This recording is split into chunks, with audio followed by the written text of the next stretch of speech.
Hello my friends and welcome back to another video where today we're going to be covering some more Amazon Lord of the Rings TV series news along with some more Lord of the Rings and Tolkien news in general within the Tolkien community. And we're going to be firstly starting off with Viggo Mortensen speaking now about the Amazon Lord of the Rings TV series. Then we'll look at Bryan Cogman leaving Amazon and then some big news around Project Northmoor and some big massive Lord of the Rings online news as well. So we've got a lot to cover in today's video. But firstly, we're going to start off with what Viggo Mortensen said about the Amazon Lord of the Rings TV series. Quote, they would try to make it like Game of Thrones and have a certain level of arbitrary violence and stuff like that. I don't know. I know it's J. Bierner, who is a Spanish director who's very talented. They are doing it in New Zealand, so I would imagine they would have the benefit of Peter Jackson's advice and maybe some of the crew members.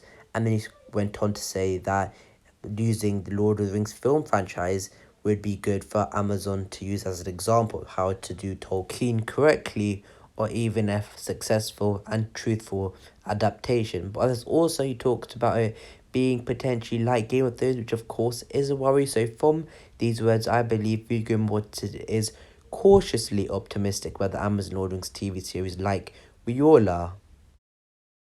To add on to that, as I normally do on my Twitter account at Fans of Fellowship, so follow that if you want to, I posted the quotes from Viggo Mortensen, and actually J.A. Bierner retweeted my tweet and said, "What a gentleman, Viva Viggo," which I believe he's praising Viggo because he's spoken highly about the Spanish director despite talking about it potentially like Game of Thrones, which is interesting. And again, thank you J. Bierner for giving me that exposure.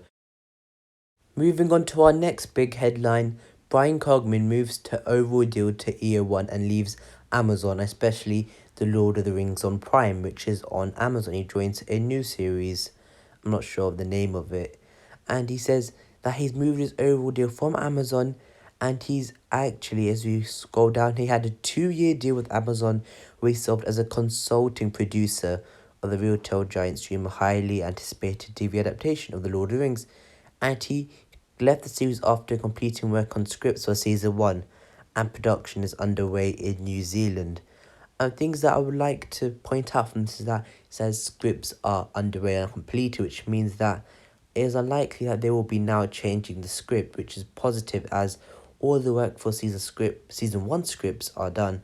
Maybe on set, maybe something may not work, so they might have to alter the script a lot, but a lot of times on shows that the scripts are normally not done, or they're doing it a few days before, and sometimes on set the scripts change a bit. And we actually saw this a bit on The Lord of the Rings, where we'll see Philippa Boyens and Van Morse constantly changing the scripts and changing some lines if it didn't work. But it looks like here that that Bryan Cogman is not needed. I look like he was mostly in a consulting role anyway for the show. I don't think he was one of the main writers, but he was more overseeing the project, which is positive and negative depending on your opinion. But Bryan Cogman, he has worked on big blockbuster TV shows like Game of Thrones, but how that ended, you might be a bit skeptical, but we'll just have to wait and see how season 1 pans out. But from that, we can tell that the scripts for season 1 are done and finished. And you might say, oh, this is obvious, they're filming, but during shows, the scripts can change a bit and be rewritten. So it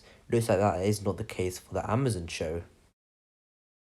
Moving on, here's a picture of Morphe Clarke as Galadriel, and has been really well done. And I actually want to credit user Elevane for making this. And as you can see in the top right, they have actually, I think, swapped or merged Morphe Clarke's face with Kate Blanchett's face, and of course Galadriel, who Kate Blanchett played in the Lord of the Rings film trilogy. And you can see how she looks, and I believe it looks like quite a convincing Galadriel. And of course, it doesn't have to be a look, as how she actually plays. If she plays Galadriel with that arrogance, well, not arrogance, but that more eliteness, I think Galadriel has compared to most elves. Because as we know, she's been around before the Year of the Trees, or around that time. So that's how we know that Galadriel, compared to most of the elves in Second Age, minus maybe Círdan or potentially Gil-galad, she's going to have that extra thing to her as well. And hopefully Morphe Clarke will be able to portray this in the show, but from a visual perspective, this is looking quite good. Moving on, we're going to be discussing a hot topic within the Tolkien community at the moment, which is Project Northmoor, which for those of you who don't know is a project, I think it's an American-based company that wants to preserve Tolkien's house and buy it, and I believe it's like £4.5 million. I'm not sure how much that is in dollars, but it's quite a lot of money, and it's going to be raised by funds from the community and people like Ian McKellen, Martin Freeman, etc. The fund to this, and this from the Tolkien Society, who said that they wish to make it clear that support to the public that they are not involved or affiliated with Project Northmoor, which is indeed quite interesting. And I know it's quite a hot topic at the moment, as some people believe that it is true and legitimate, some people believe that they just want to take some money. So we're not fully sure yet, but it says here that this is actually from Tolkien Society and the reasons why they have not supported it. It said, Project Northmoor's two-page plan lacks sufficient detail. There are no prominent members of the Tolkien community, and this would not be a museum and would not be open to the public, which is interesting. And that their primary intention appears to be to run a creative workshop rather than educational programs, and they plan to include spiritual retreats, which falls outside the scope of the society's objective. Their business model includes running a bed and breakfast with a full-time warden. I'm 100% sure what that means, and this is an interesting one, that the property itself doesn't really need saving and does need rescuing, as Tolkien has. There is a memoir of Tolkien there already, which is quite interesting. So Project Northmoor is quite a hot and widely debated topic within the Tolkien community at the moment. Is it legitimate? Is it not? Who knows? From face value, it does look like a really, really good cause to try and to try and preserve Tolkien's legacy and actually build a centre for everyone to go to and just learn about Tolkien. That would be Salisbury wrote, or he apparently wrote the Amazon, but not Amazon or Rings TV series. I don't think he'd ever write that because he's dead, but to write the Lord of the Rings and the Hobbit. But there are some people pointing out that there were some things within the small print, for example, that they would not be given the money back, which seemed a bit of a problem. But then I believe again, Project Northmoor cleared this issue. So right now, I'm not going to tell my viewers to either donate to it or not to donate to it, because I don't want to.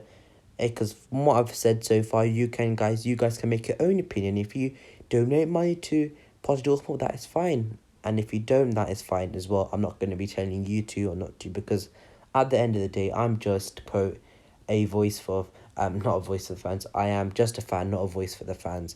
And I don't want to be that and outright just say Project Northmoor is bad and you should do it, or that Project Northmoor is 100% legit and you should donate.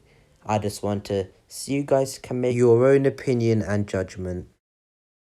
Finally, for all the LOTR fans out there, there's been some big news, and that the game will actually get a visual overhaul according to PC Gamer. And Daybreak Game Company, the game company that owns the Lord of the Rings Online, has now been acquired by Anand Global 7. And as we move down here, in the investor presentation has been said that the Lord of the Rings Online, along with the DC Universe Online, will be going through a major expansion, which, as I said before, has been long waited. And it says that, in fact, that the Lord of the Rings license is getting more popular and has always been a big one but it's got even more bigger now due to the Amazon share, and this is going to bring more popularity, and that's why investors have seen the Lord of the Rings Online as a potential way and like opportunity. And it says that they plan to breathe new life into LOTR. It tells investors that developers are, quote, planning visual and technical updates for Lord of the Rings Online for PC and next-gen consoles to capitalize on Amazon's highly publicized large investment, 500 million, into the Lord of the Rings TV series, and it is scheduled for 2022, which is massive, as that the Lord of the Rings Online has needed this for ages now. Some of the graphics are quite outdated, and it's crazy, and for my opinion, that we're actually going to be seeing it on next-gen consoles in 2022. So that means the PS5 and the new Xbox. So it's great that Lord of the Rings Online and LOTR is finally getting this. And it's interesting that because of the Amazon Lord of the Rings TV series, and because investors can see the potential popularity of Lord of the Rings again, they have seen LOTR as a potential investment, and they're going to hope that because of Amazon, this Lord of the Rings Online can be a successful investment for them. We're just going to be, as usual, have to wait and see. But thank you guys for watching. I really appreciate it. Please like, subscribe, and to the next video, my friends. Goodbye.